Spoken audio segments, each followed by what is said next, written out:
TVC. Let's move straight to our next conversation. Most times in our country, some issues refuse to change or end. Nigeria's public tertiary education sector is witnessing another turbulence as academic activities in universities have come to a standstill. This is due to a nationwide strike by the Academic Staff Union of Universities, ASUU. The strike has disrupted academic activities, affecting thousands of students across the country. In response, the federal government has warned that it may implement a no-work, no-pay policy for the striking lecturers.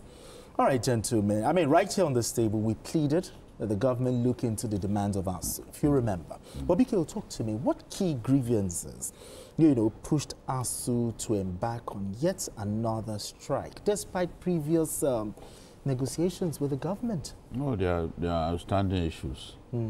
Except we want to sit here and simply deceive ourselves. And that's not our way.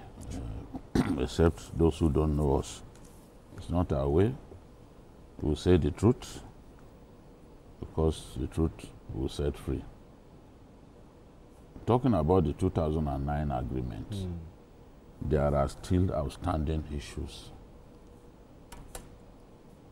Government set up different committees. The regime of Muhammadu Buhari set up committees that came up with recommendations that the government refused to implement. I think at every point, government will look at how the kind of money that it will need to implement the agreements reached. But don't go into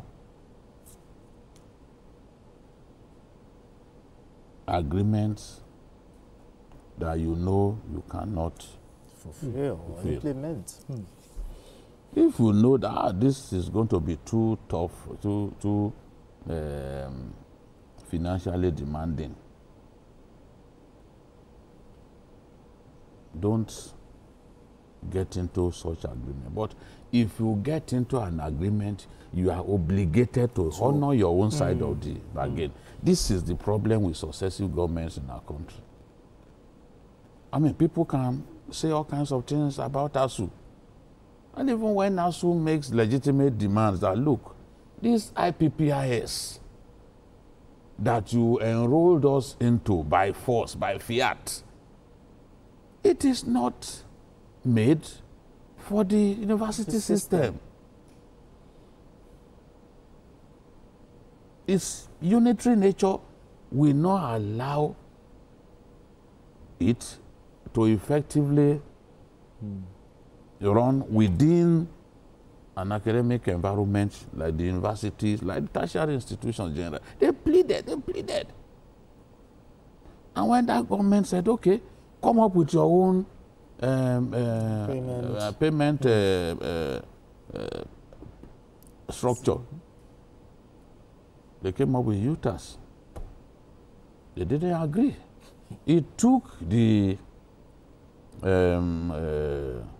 industrial court to take a decision that you have no right to enroll them into IPPIS by force, but in the manner that you have done. Now, everyone can see that, okay, IPPIS, put that one aside. It was one of the demands back then. One of the demands was also the need to stop the proliferation of state and federal universities. So the demands were not simply about money.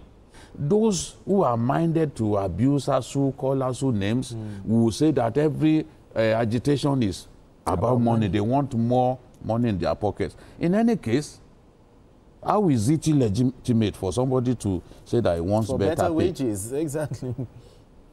Our labor unions are meant to fight for the rights, fight for the welfare of their members. Now, they are saying they want a closure to this 2009 agreement. And it is my wish that even though President Tinubu was not the one who signed this agreement, government is a continuum. Sure. The fact that Baba Buhari didn't honor this side of the, the terms of the agreement for 8 years does not mean that a new government should not sit with ASUU and say, we want to put closure to this matter. Because it's important to put closure to this matter so that we can have industrial harmony in our ivory towers, so that the constant disruption to the academic calendar can come to an end. I think this is something that government needs to look at. How do we find a way to stop this disruption to the academic calendar? The students who know that they are on a 5-year course should be convinced, even before going into the university, that in 5 years they will be out. So, I mean, because it's just not right. Why are many parents going to, what's it called, to private universities? Because they don't want disruption. So now, the major demand, the 2009 agreement, let's find conclusion to it. The issues have not been totally trashed out. Anyone who says the issues have been trashed out is a dishonest person. If we say you are still discussing with them, you need to then give firm agreements, the sort of agreements that they can know that, yes, we can run with. Go back to yes. So the minister allows her. This is not the time for fighting words. Exactly. This is not the time for fighting words. President Tinubu told us that there will be no disruption to the academic calendar. He made that promise on the soapbox. He did. If we start having ASUU strike here and there, people will ask, Mr. President told us that there will be no disruption. So the minister allows us to sit down with ASUU. I don't know where he is now. He should sit down with ASUU and convey government's desire to put closure to the matter of the 2009 agreement.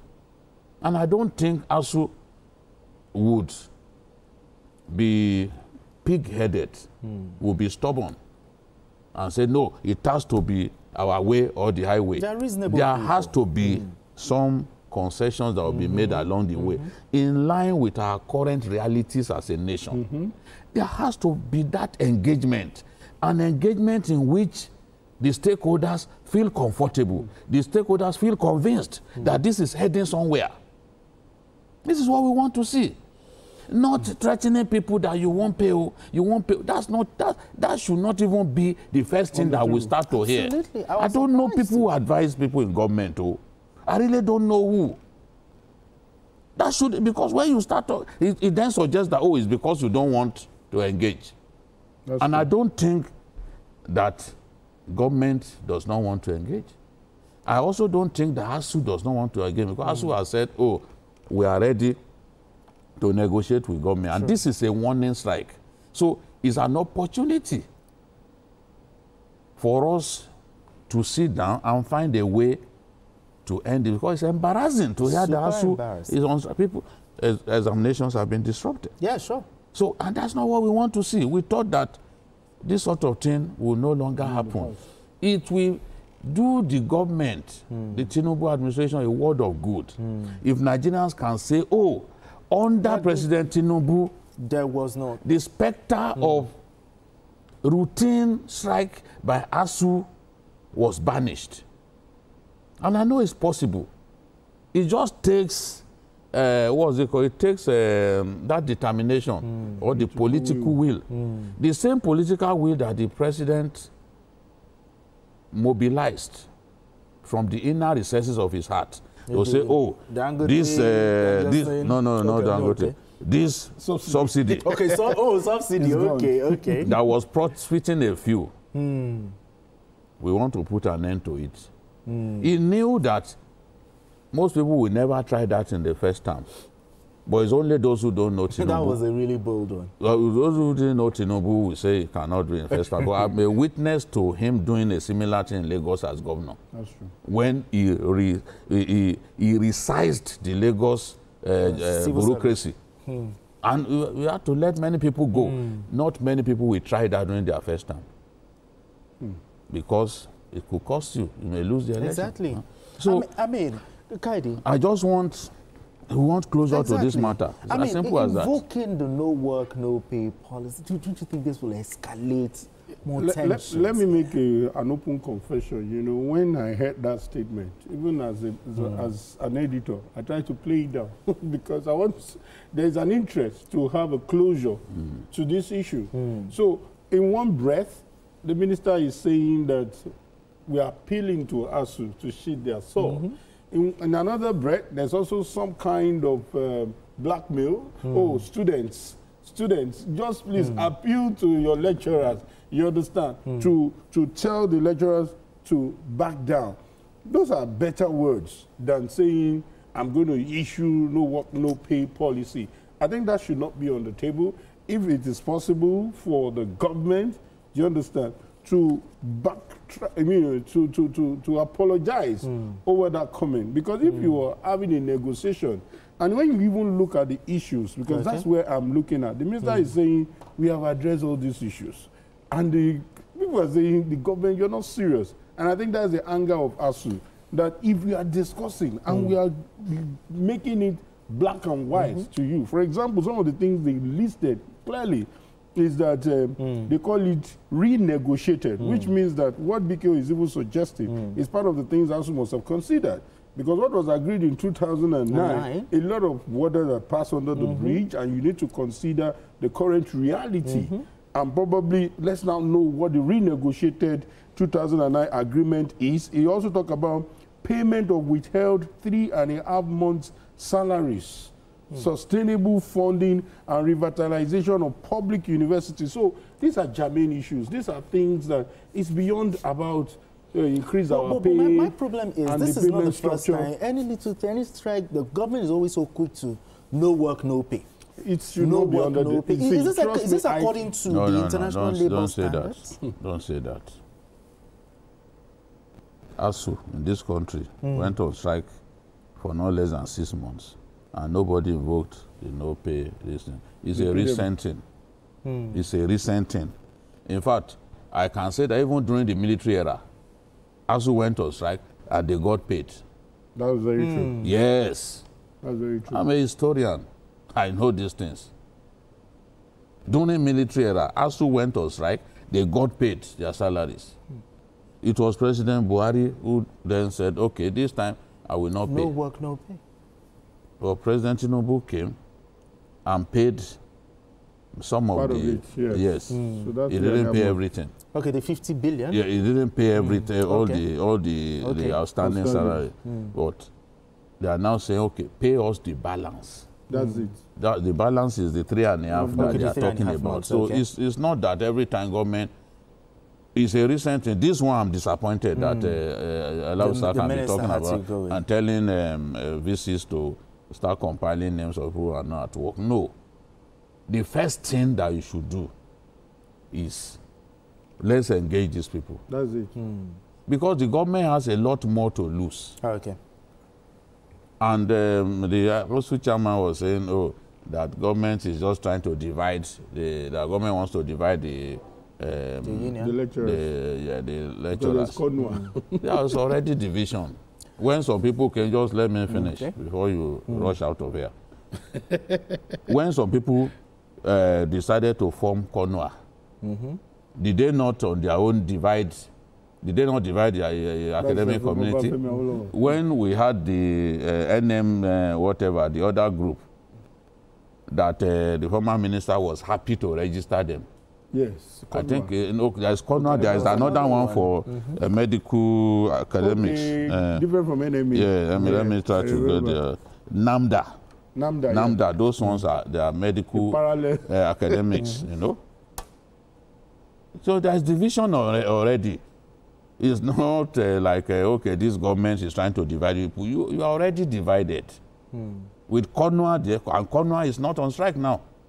They even say they will spoil the whole strike. Konwa is not on strike. No, you see. But these things, some of my friends in Konwa, they are not happy when I say it. Konwa refused to support the last strike, the one that Buhari punished them by not paying. But at the end of the day, nobody paid Konwa a separate salary. They also suffer together. Because if that strike brings rewards, you will all benefit. That's the word. That's why I felt that you did not partake in it. So that should have been a lesson that, they made us suffer together. They didn't pay our own. So that's why the nature of struggle, you have to be careful. Okay. You have to be careful. An injury to one. Is an injury to one. All right, gentlemen, we need to go on this quick break. And when we return, the conversation continues. Don't go away.